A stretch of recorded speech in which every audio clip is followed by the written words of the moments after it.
گرامی مرتبہ حاضرین، حضرت سیدنا رسول گرامی صلی اللہ تعالی علیہ وبارک وسلم کے دین اور شریعت کو پروان چڑھانے اور فخر عالم صلی اللہ علیہ وسلم کا پیغام آگے پہنچانے کے لیے جو اصحاب اللہ تبارک و تعالیٰ نے عطا فرمائے وہ اپنی مثال آپ ہیں، جو اولاد عطا فرمائی وہ اولاد اپنی مثال آپ ہے، جو ازواج عطا فرمائی وہ ازواج اپنی مثال آپ ہے،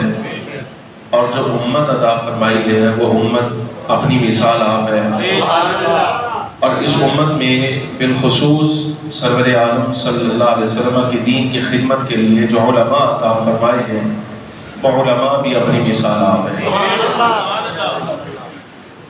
اس بات کو فراموش نہیں کیا جا سکتا کہ آقا دو عالم صلی اللہ علیہ وسلم نے 23 سالہ دور میں قرآن عزیز جب نازل ہوا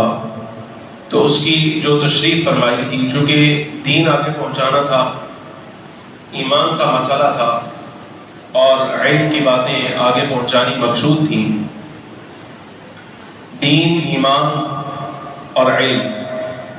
ان تینوں چیزوں کو آگے پہنچانے کے لیے حضور پرنور سید العالمین علیہ السلام نے اپنے نائبین کی ڈیوٹی لگائی تھی۔ وہ نائبین میں اولین تو سرکار کے صحابہ و اہل بیت تھے،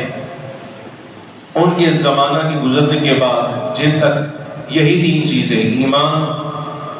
دین اور علم پہنچا، آگے وہ اس کے وارث تھے۔ پھر ان کے بعد تیسری نسل، پھر چوتھی نسل، اعلیٰ اعظم قیاس کرتے کرتے تقریباً 14 صدیاں گزرنے کے بعد یہ دین اللہ تبارک و تعالیٰ نے ہمیں عطا فرمایا ہے، اور ہم اللہ کی توفیق اور اس کی عنایت کے مطابق جیسے اس کی منشا و مرضی ہے، جتنی اس کی توفیق ہمیں ہے، ہم کوشش کر رہے ہیں کہ ہم ان باتوں کو آگے پہنچا دیں تاکہ ہمارے بعد والے آگے پہنچا دیں، اور تا ابد یہ سلسلہ اسی طرح جاری و ساری رہے، قیامت قائم ہو۔ اللہ تبارک و تعالیٰ اپنا فضل اور اپنی رحمت سرکار کا صدقہ پھر ہمیں عطا فرمائے۔ لیکن فخر عالم صلی اللہ علیہ وسلم نے کچھ لوگ ایسے ہیں، یعنی اس دین کو آگے پہنچانے والے، ایمان کو آگے پہنچانے والے اور علم کو آگے پہنچانے والے، کہ فخر عالم صلی اللہ علیہ وسلم نے ان کے وجود کی پیشگوئی فرمائی تھی۔ حجۃ الوداع میں چونکہ سارے دین کا خلاصہ فخر عالم صلی اللہ علیہ وسلم نے اپنے خطبہ میں پیش فرمایا تھا، آئندہ لائحہ عمل بھی بتایا تھا۔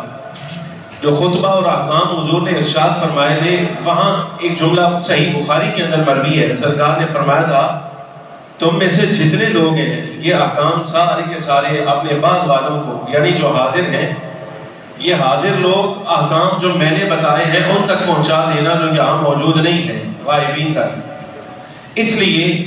کہ میرے الفاظ ابھی اٹھانے والے بہت سارے ایسے لوگ ہیں جو شاید ان کی منشا اور ان میں موجود احکام اور مسائل کو یہ نہ سمجھ سکیں،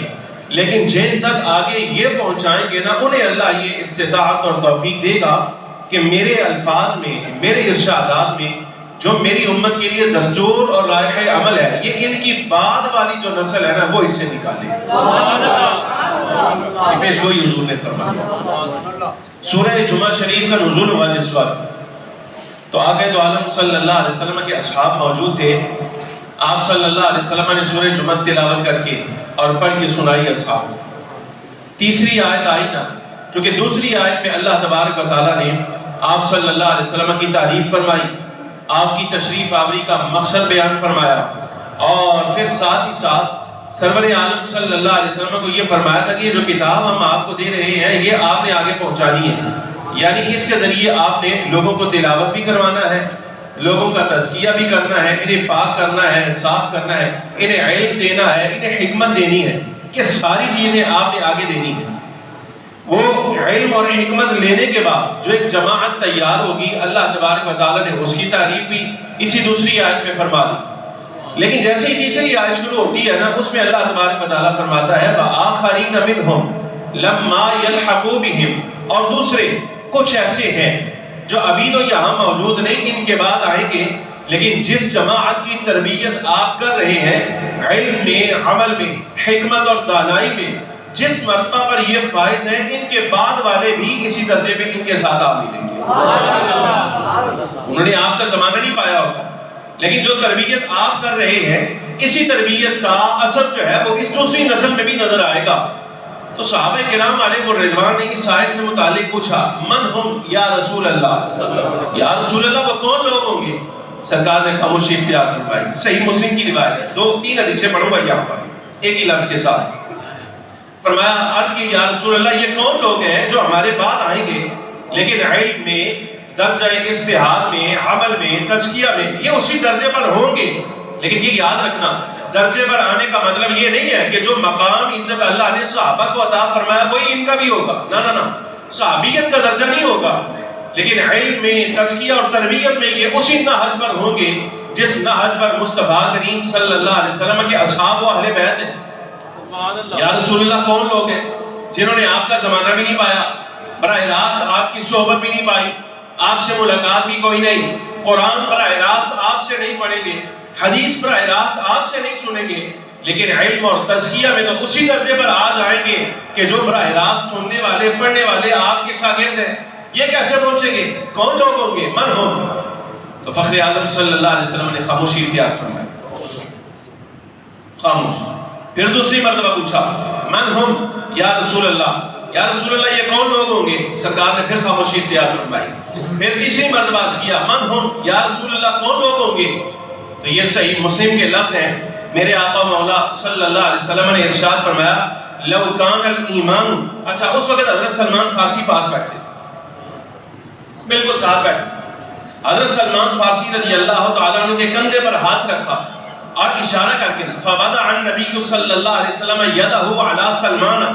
ثم قال لو کان الایمان عند ثریا لنالہ رجال من ہؤلاء، فرمایا اگر ایمان اس زمانے میں، اشارہ کر کے کندھے پہ ہاتھ رکھ کے فرمایا